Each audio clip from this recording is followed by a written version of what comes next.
If aura farming was an anime, it would be solo leveling. あんたは強い。 10 years ago, gates to another dimension started opening all over the world, and magic beasts poured out of them. At the same time, a handful of humans awakened combat abilities and became hunters, ranked E through S based on the power they awaken with, a rank that never changes. 3 years before the story starts, an S-rank team including Guild Master Zhongyun bails out a raid on Jeju Island, where hunters are trying to wipe out a colony of giant ants. It looks like they won, but they didn't. Present day, Sung Jin Woo is an E-rank hunter known as the weakest hunter in the world. So weak, he once got hospitalized clearing the easiest dungeon there is. He needs money badly. His dad is missing, his mom is comatose with an incurable illness, and he's covering his sister Gina's tuition. So when his party, including healer Ju-hee and leader Mr. Song, stumbles onto a hidden double dungeon after a routine raid, Jin Woo casts the deciding vote to push in, rather than report it. Bad call. The extra dungeon turns out to be a temple guarded by living statues that slaughter anyone who moves wrong. The survivors get funneled to a single altar, and when the group realizes someone has to stay behind to keep the exit open, Jin Woo, already down a foot, sends Ju-hee and Mr. Song out and stays to buy them time. The statues tear him apart. As he's dying, a message appears asking if he wants to become a player. He says yes. Jin Woo wakes up in the hospital fully healed and starts seeing a menu only he can see: quests, stats, and inventory. His life has become a game. He ignores his first daily quest and gets yanked into a punishment dungeon to survive 4 hours.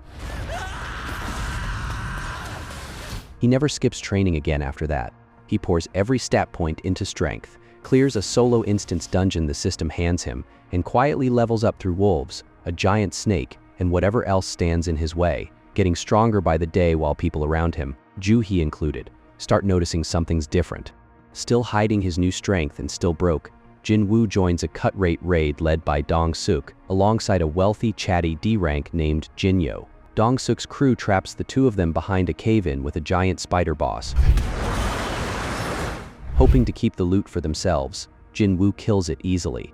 When the party returns expecting corpses, Dong Suk orders Jinyo to kill Jin Woo instead. Jin Woo makes the first move, wiping out the entire party and revealing for the first time just how strong he's become. Jinyo, terrified and impressed in equal measure, becomes his loyal right hand.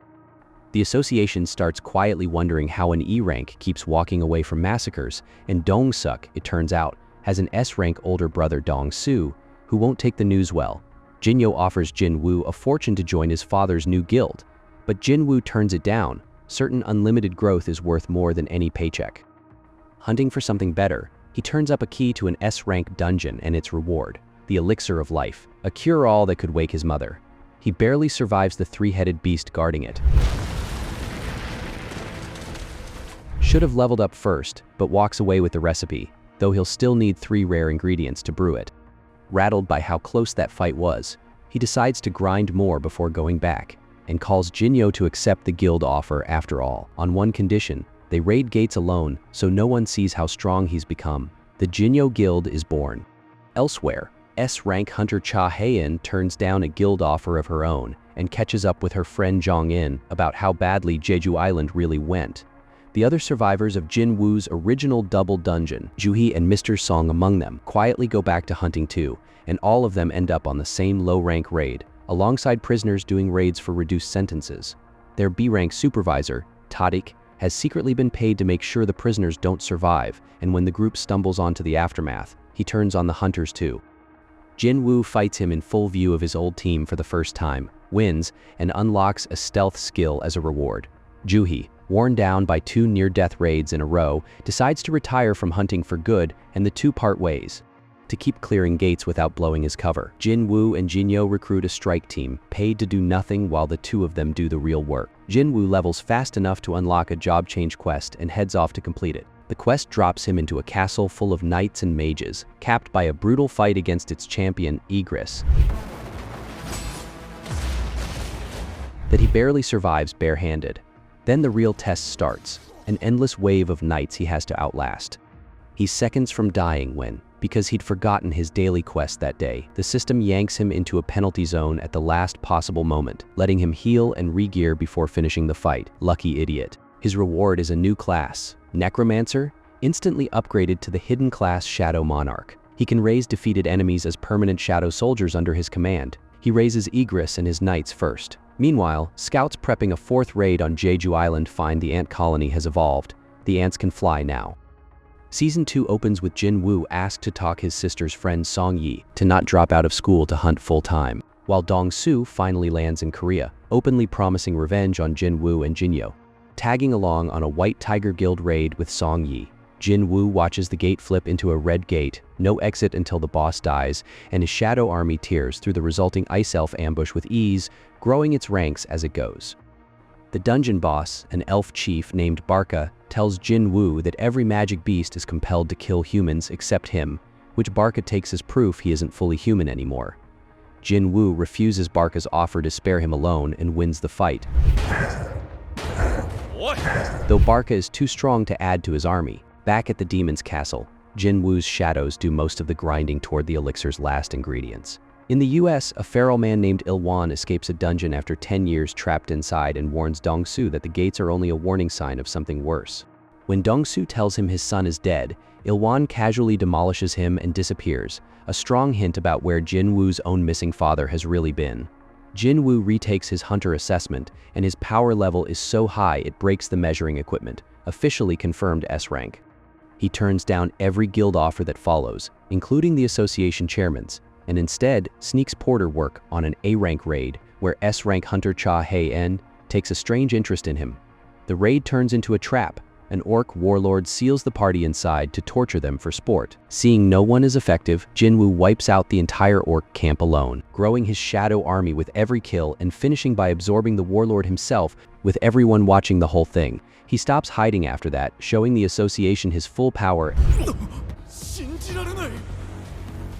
and word of a new S rank spreads fast. Back in the demon's castle, Floor 80's boss turns out to be a demon princess Essel, who begs for her life and offers to guide him through the rest of the castle in return, and starts explaining where the monsters actually come from before the system cuts her off.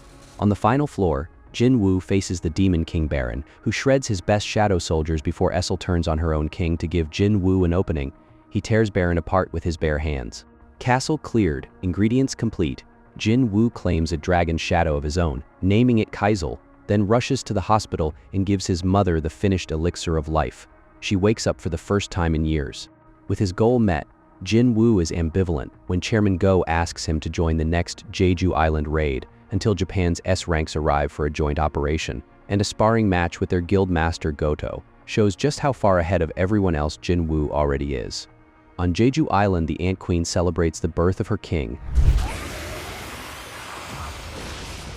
Jin Woo, choosing to stay home with his newly woken mother, sits out the raid entirely, a decision he'll come to regret. The joint Korea-Japan operation launches, broadcast live to the world. While Korea's strike team grinds down the Ant Queen, the Japanese hunters on the other side of the island get picked off one by something too fast to track. The Ant King. He finds the Queen's body and in a rage flattens the entire S-rank strike team,